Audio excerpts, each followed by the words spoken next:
Depois do vídeo que publiquei explicando a proibição do PMMA pelo Conselho Federal de Medicina, uma pergunta apareceu repetidamente nos comentários e nas mensagens que eu recebi. Doutor, eu já tenho PMMA no corpo, eu preciso me preocupar? E foi justamente por isso que eu decidi gravar esse vídeo. Porque muita gente está acompanhando as notícias, vendo as manchetes, mas sem entender o que realmente muda para quem já fez o procedimento. Se você ainda não assistiu o vídeo anterior, recomendo que você assista depois desse aqui. Porque lá eu te explico em detalhes o que motivou a decisão do CFM e por que o PMMA voltou a ser o tema da discussão em todo o Brasil. Quem já tem PMMA no corpo corre algum risco? Precisa retirar? Pode ficar tranquilo? Ou as complicações podem surgir mesmo anos após a aplicação? E é isso que você precisa entender antes de tomar qualquer decisão. A primeira coisa que eu preciso te dizer é: não entre em pânico. Talvez essa seja, inclusive, a informação mais importante desse vídeo. Porque muitas pessoas ouviram falar sobre a proibição do PMMA e automaticamente concluíram que quem já tem a substância no corpo está correndo um risco eminente. Isso não é verdade. Ter o PMMA no organismo não significa automaticamente que você terá as complicações. Existem pessoas que receberam aplicações há muitos anos e nunca apresentaram qualquer problema. Mas existe um motivo pelo qual essa substância passou a ser uma preocupação muito importante na comunidade médica. E é para entender isso que precisamos falar sobre algumas características que diferencia o PMMA da maioria dos outros preenchedores. O PMMA é permanente. Diferente do ácido hialurônico, que é gradualmente absorvido pelo organismo, o PMMA permanece no tecido indefinidamente. Em outras palavras, o seu corpo não elimina essa substância. E é justamente por isso que as complicações relacionadas ao PMMA merecem tanta atenção. Porque quando acontece um problema, muitas vezes ele não pode ser simplesmente revertido. Uma dúvida muito comum é: se eu já coloquei o PMMA há muitos anos e nunca tive nenhum sintoma, eu posso ficar tranquilo? Olha, na maioria dos casos sim. Mas existe uma observação muito importante aí. Algumas complicações relacionadas ao PMMA podem surgir anos após a aplicação. E é exatamente essa imprevisibilidade que gera muita preocupação. Diferente de uma reação imediata que acontece logo após o procedimento, existem situações em que o organismo convive aparentemente bem com a substância durante anos. E em determinado momento, desenvolve uma resposta inflamatória. Isso significa que toda pessoa que tem PMMA vai ter problema? Não.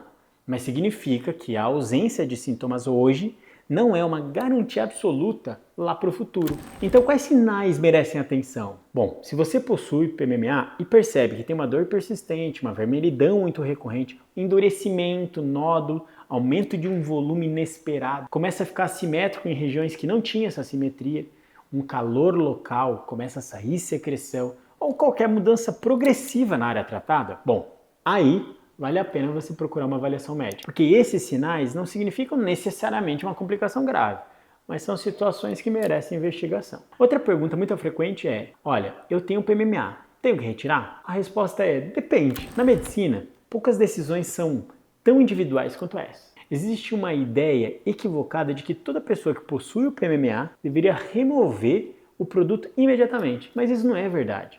Primeiro porque muitas vezes não existe uma indicação para remoção. Segundo, porque remover o PMMA nem sempre é simples. Dependendo da região, a quantidade aplicada e a forma como o produto se distribuiu ali nos tecidos, a tentativa de remoção pode ser extremamente complexa. Em alguns casos, inclusive, uma cirurgia muito agressiva pode gerar mais danos do que benefícios. Por isso, a decisão de remover ou não deve ser tomada com uma avaliação individualizada. Não existe uma resposta universal, existe um caso específico. E esse é o ponto que eu gostaria que você guardasse. O maior erro que alguém com PMMA pode cometer é viver nos extremos. Ou seja, nem ignorar completamente o assunto, nem entrar em desespero por causa das notícias. O caminho mais inteligente é a informação. É entender o que você tem, saber onde foi aplicado, conhecer os sinais de alerta que eu acabei de falar e buscar um acompanhamento médico quando for necessário. Agora vamos responder uma última pergunta muito importante. O que mudou para quem já tem o PMMA após essa decisão do CFM? Na prática, a sua condição não muda nada. O PMMA já está no seu corpo, continua exatamente onde está, antes mesmo da publicação da resolução. O que mudou foi a forma como a medicina passou a enxergar a relação, os benefícios e os riscos dessa substância. Essa decisão do Conselho Federal de Medicina não foi tomada por causa de um caso isolado. Ela refletiu anos de observação clínica, relatos de complicações e discussões de segurança do paciente. E é por isso que esse assunto ganha tanta relevância. Para finalizar, eu quero deixar uma mensagem muito clara. Se você tem PMMA no corpo e está bem, Isso não é motivo para pânico, mas também não é motivo para negligenciar o acompanhamento da sua saúde. Observe o seu corpo, procure informação de qualidade e, principalmente, não tome decisões baseadas apenas em manchetes ou comentários da internet.